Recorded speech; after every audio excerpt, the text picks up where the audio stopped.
Story 1. A major fissure eruption in southeast Iceland. Since the Norse settlement, there have been two major eruptions. The Elja eruption around 939 Common Era and the Lakagígar eruption of 1783 to 1784. Although Elja was larger, the massive Laki eruption is better documented. It created local devastation, crop failures, and poisoned grazing animals and people. Half of the farm animals and 20% of Icelanders died. The situation became so dire that the Danish government considered evacuating the entire island. We now know the Laki plume of sulfur dioxide spread across the northern hemisphere. In the United Kingdom, it killed tens of thousands of people, and elsewhere there were crop failures and poisonous fogs. The climate went berserk with a series of bitterly cold winters that caused the Mississippi River to freeze in New Orleans and ice flows in the Gulf of Mexico. Rains in the Nile Valley and the monsoon in India and China failed, leading to famine. The total death toll in the 18th century was up to 1 million people. Thanks for all the upvotes, folks. I didn't expect that to blow up for something I wrote while waiting for the kettle to boil. If people want to know more, here are some resources you might find useful. 1. The Wikipedia page on Laki is very detailed and provides more information than I could hear. 2. If you want a contemporary report of the eruptions, John Steingrimson's Fires of the Earth, written when he was a parish priest in the area during the disaster, is highly recommended. There is an English translation published by the University of Iceland, but it is somewhat hard to find. 3. Yes, you can visit Laki, although it is not especially impressive at ground level. The craters formed in the eruption are a 25-kilometer chain not far from Kirkjubæjarklaustur in southeast Iceland. They are off the main road on routes F206, Lakavegur, and F207, Lakagígar. These are dirt tracks only suited for four-wheel drive vehicles and in summertime. You can't do it as a day trip from Reykjavik, but there's plenty to see and do in the area. 4. For the best scientific paper about the effects of Laki, I recommend Stephen Self and Thorvaldur Thordarsson's Atmospheric and Environmental Effects of the 1783 to 1784 Laki Eruption. A Review and Reassessment. 5. Another scientific paper worth looking at if you can get access is Illness and Elevated Human Mortality in Europe Coincident with the Laki Fissure Eruption by J. Grattan, M. Durand, and S. Taylor. It includes data from English burial records, which was some of the first evidence that the eruption poisoned people outside of Iceland. Story 2. An often overlooked disaster is the rapid decline of insects, especially pollinators such as bees. Although bee extinction is not immediate, it could have a significant impact on global food resources, ecosystems, and biodiversity. Without these pollinators, many crops would fail, leading to food shortages and economic disruption. But this important issue has not received enough attention. Story 3. The ocean fisheries will collapse. Yesterday's trash species are today's featured catch of the day and will be tomorrow's memory. Harvesting is occurring at unsustainable rates while environmental degradation is steadily reducing habitat and forage ranges. For many people in developed nations, fish is one option among many for protein. For most people in developing nations, it is the cheapest and most accessible option. When it is gone, there will be catastrophic socio-political and economic upheavals. Story 4. Most large-scale farming practices are non-renewable. We need to continuously find new ways to farm, or we won't be able to grow food anywhere near the scale we do now. Story 5. The Cascadia subduction zone off the coast of the Pacific Northwest will rip again. Depending on the specifics, it will be a really bad day or an utterly catastrophic day for the Pacific Northwest. That will be from the earthquake itself and from the subsequent tsunami. It rips every several hundred years, and the last one was in the year 1700. Story 6. The Atlantic Meridional Overturning Circulation Slowing or Halting.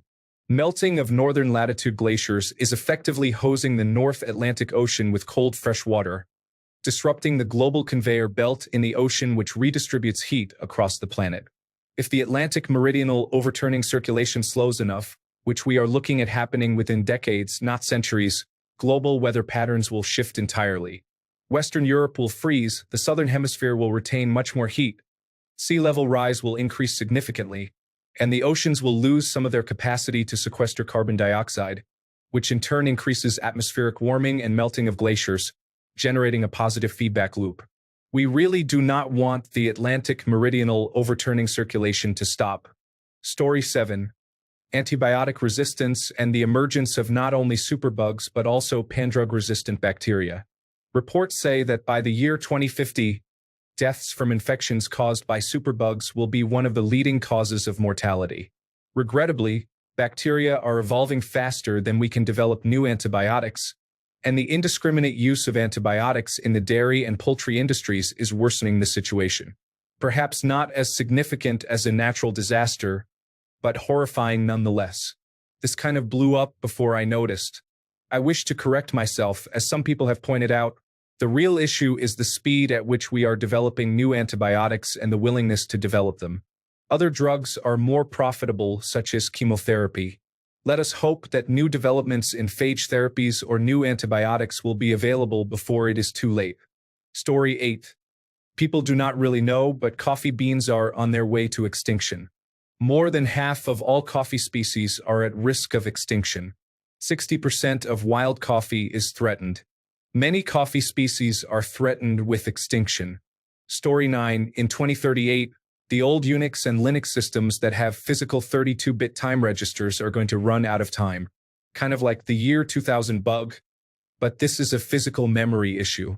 Hopefully, all the old systems will be swapped out by then. Story 10. Most people don't realize how fragile the United States, and I'm guessing other countries' food systems are. There are very few smaller family farms. Everything is corporate-owned. If anything disrupts the distribution channels, such as a trucker strike or warehouse strike, most supermarkets will be out of fresh food in 3 to 4 days. When that happens, the panic of buying canned food will clear the rest. Not a doomsday guy, but you can fit a lot of staple foods under your bed if you don't have pantry space. Story 11. I've worked with water for the majority of my professional career. If the average American had any idea how uneducated and stupid your average water operator is, the disaster is already happening. Water and wastewater districts all over the country are lying about what's in the products coming out of their plants. Story 12. The true disease scare is in fungal infections, as they are becoming harder and harder to detect, easier to misdiagnose, and there are some fungal infections spreading right now that can live on surfaces for months, be misidentified easily, and are not susceptible to most antifungal treatments. Look up Candida auris. Story 13. It's been written about, but no one I speak to, even in my hospital, realizes it. A very worrying doctor shortage. Not only were there simply more baby boomers, but they are also aging out and will now need more intensive medical care. Story 14. Microplastics. It is being found everywhere in our environment and is already being discovered in the blood and tissues of wildlife and humans. Scientists do not even know what the long-term health effects of this will be. I am betting on it being nothing good. Story 15. A solar storm occurs when the sun ejects a massive burst of solar wind and magnetic fields into space. When these reach Earth, they can interact with our planet's magnetic field, creating geomagnetic storms. One historical precedent would be the Carrington event of 1859, which is the most famous one. It caused widespread telegraph outages and even fires. At the time, electrical infrastructure was minimal. If a similar event happened today, the impact would be far greater due to our reliance on modern technology. It is likely because solar storms are a natural part of the sun cycle, with the sun going through peaks of activity, solar maximums, roughly every 11 years. The National Aeronautics and Space Administration and other space agencies actively monitor space weather, but the general public is largely unaware of its existence or the risks.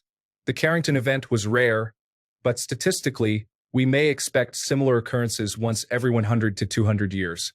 Given that the Carrington event was around 150 years ago, we can expect another one soon based on these facts. Story 16. The big one in northern Utah. We live on or near a fault line that rarely produces earthquakes. A magnitude 5.4 earthquake with many aftershocks happened, so some awareness has been raised, but there are countless buildings and structures in Salt Lake County alone that will collapse in an earthquake. Story 17. Bacteria will become resistant to our antibiotics. Things contributing to that are countries where they are available without prescription, use in animals, substandard drugs manufactured in developing countries with inadequate levels of the drug, and prescriptions of antibiotics for colds or flu. Story 18. As far as global pandemics go, COVID-19 was not nearly as devastating as it could have been. Keep all aspects of COVID-19 the same, but increase its lethality. For context, the bubonic plague killed 80% of those who became infected. If something with the same transmissibility and lethality as the bubonic plague manifested today, especially now that we've seen how people respond to pandemic controls, we would be finished. Story 19. Deep fakes. You may think you can tell the difference now, but as it gets more sophisticated, you're not going to be any better at identifying it than your grandparents. What will the world be like when we can't trust anything we see or hear? What will happen when anyone can make a video of you saying anything they want or deny the terrible things they are doing by simply saying it is a deep fake of them? I sincerely believe the consequences will be the end of humanity as we know it. Story 20. I'm not sure if this counts as a disaster. Folks have known for a while that in the coming decades, Florida's municipal freshwater infrastructure will fail due to saltwater intrusion. It's already started in certain places, and large metropolitan areas like Miami are trying to curb it. In summary, the bedrock under Florida is porous. Salt water gets into it from below, while fresh water fills it from above. Sea levels are rising, causing salt water to push up harder. The fresh water on the surface can't get to the bedrock because of active drainage and the inability of water to reach the rock blocked by asphalt, buildings, and other structures. Consequently, the fresh water is pushing down weaker. This moves the level where fresh water turns into salt water higher up in the bedrock, where all the current plumbing water inputs are. Story 21. There is going to be a serious disaster when you get very high humidity and temperature. It's called a wet bulb event. Death rates in that city will be very high, and if it hits Mecca during the Hajj, the death rate will be astronomical. Story 22. We are running out of the mineral that curling stones are made of. Eventually, we will not be able to enjoy curling at all in its current form. The Winter Olympics will never be the same. Story 23. The weakening of the new Madrid fault line could be massive. Back in the early 1800s, it caused quakes so strong that the Mississippi River flowed backward for a bit. Nowadays, with denser cities and minimal preparedness in that region, a big one could devastate states far beyond Missouri. The worst part is that it's overdue. Story 24. Methane clathrate release. When organic matter gets buried and then decomposes slowly over time in cool conditions, methane deposits in the form of clathrates form. Clathrates are solid below 5 degrees Celsius, but revert to gas and expand greatly when they warm. The result is that there are vast amounts of methane trapped in shallow seas and permafrost tundra all over the world. We do not have good numbers for just how much there is out there. As global climate change progresses, those deposits are warming up. We are already seeing crater-like formations in the Canadian and Russian Arctic regions where clathrate deposits sublimate back into gas, blowing off the overburden of sediment.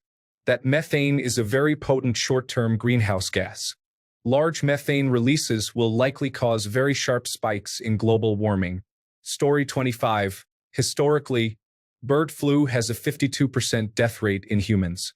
A huge avian flu outbreak in cows started in Texas earlier this year and is currently spreading across California. University of California, Davis. 1 in 5 milk samples from grocery stores test positive for bird flu, but it's safe because of pasteurization. Let's not talk about raw milk, which is not pasteurized.